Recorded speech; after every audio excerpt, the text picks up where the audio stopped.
예수님답게 원함이라. 예수님 형상 나 입기 위해 세상에 보아 아끼잖네. 예수님답게 내가 원하네. 날 구원하신 예수님을 내 마음속에 지금 고도사 주님의 영상 인치소서. 무한한 사랑 풍성한 긍휼 슬픈 자 위로 하시는 주. 길 잃은 죄인 부르는 예수 그 영상 담게 하옵소서. 예수님답게 내가 원하네. 날 구원하신 예수님을 내 마음속에 지금 고도사 주님의 영상 인치소서. 겸손한 예수 거룩한 주님 원수의 멸시 참으시사 우리를 위해 고난을 받을 구주를 담게 하옵소서. 예수를 담게 내가 원하네. 날 구원하신 예수님을 내 마음속에 지금 고도사 주님의 영상 인치소서.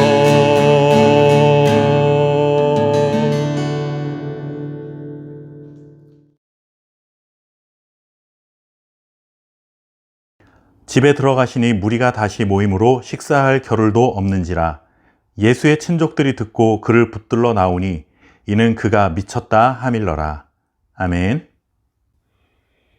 광신도라는 말을 들어보셨죠? 도를 넘어 이성을 잃을 정도로 지나치게 종교를 믿는 사람들을 부를 때 사용하는 말입니다. 사실 좋은 의미로 사용하기보다는 부정적 의미로 사용하는 말이죠.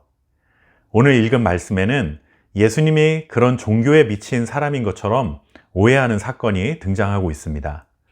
그런데 예수님을 그렇게 오해한 사람들이 다름 아닌 예수님의 가족들이었음을 볼 수 있습니다. 예수님의 친족들이라고 했는데 아마도 예수님의 어머니와 동생들, 즉 가족들을 가리키는 것으로 보입니다. 예수님의 가족들이 예수님을 붙들러 나왔다라고 하는데 여기서 붙들다라는 말은 체포한다라는 의미를 담고 있습니다. 그러니 예수님을 잡아서 집에 붙들어 두려고 했던 것이죠. 왜 예수님의 가족들이 예수님을 붙들어서 집에 가둬두려 했을까? 그것은 예수님이 미쳤다고 생각했기 때문입니다. 21절 말씀을 다시 읽어보시면 예수의 친족들이 듣고 그를 붙들러 나오니 이는 그가 미쳤다 하밀러라.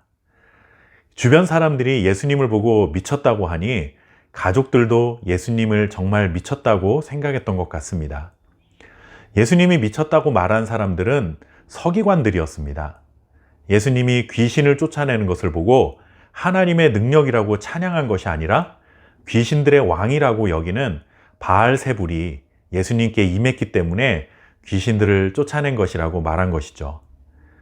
우리도 정신이 조금 이상한 사람들을 보면 신 들렸다 혹은 귀신 들렸다 하는 말을 하는 것처럼 서기관들도 예수님을 그렇게 취급한 것입니다. 그런데 율법을 연구하는 최고의 율법학자들인 서기관들, 이들은 하나님의 말씀에 있어서는 최고의 지식을 가진 사람들인데 예수님을 이렇게 오해하고 엉터리 주장을 한 것이 잘 이해가 되지 않습니다. 그런데 그들이 이렇게 엉터리 주장을 하면서 예수님을 미친 사람으로 취급한 데는 한 가지 중요한 이유가 있습니다.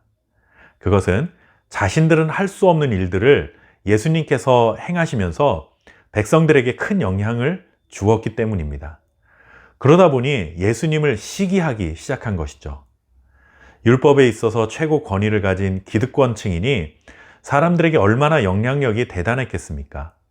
그런데 어느 날 예수님께서 나타나셔서 자신들이 갖지 못한 권위로 말씀을 가르치시고 병자들을 치유하시고 귀신들을 쫓아내시다 보니 사람들이 자신들에게 등을 돌리고 예수님을 쫓아다니기 시작한 것입니다. 그래서 자신들의 지위가 불안정해질까 해서 두려워하며 예수님을 시기하고 미워하게 된 것입니다.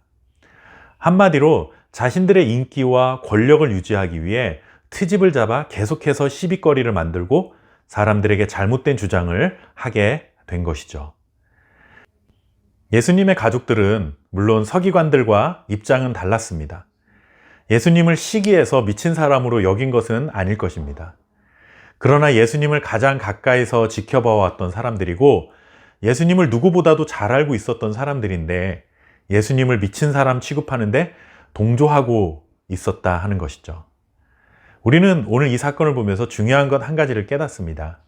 성경에 관한 지식, 그리고 예수님에 관한 지식, 종교적인 지위가 반드시 올바른 믿음을 갖게 만드는 것은 아니라는 것입니다.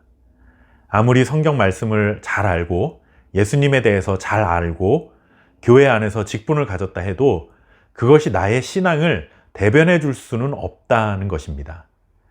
오히려 그것이 자기 자랑이 되고 다른 사람들에게 영향력을 끼치는 도구로 삼고 직분 때문에 목에 힘이 들어가기 시작한다면 올바른 말씀을 전하시는 예수님이 오히려 눈에 가시처럼 여겨질 수 있다는 것이죠. 예수님의 생각이 나와 다르다고 예수님이 잘못된 것이라 생각해서는 안 됩니다. 때로는 미친 사람으로 오해받더라도 그것이 예수님을 따르는 삶이 분명하다면 그런 오해와 비난을 감내할 수 있어야 진정한 예수님의 제자요, 예수님의 가족입니다. 저와 여러분이 그렇게 예수님의 뒤를 쫓아가는 참된 믿음의 사람들이 될 수 있기를 바랍니다. 감사합니다.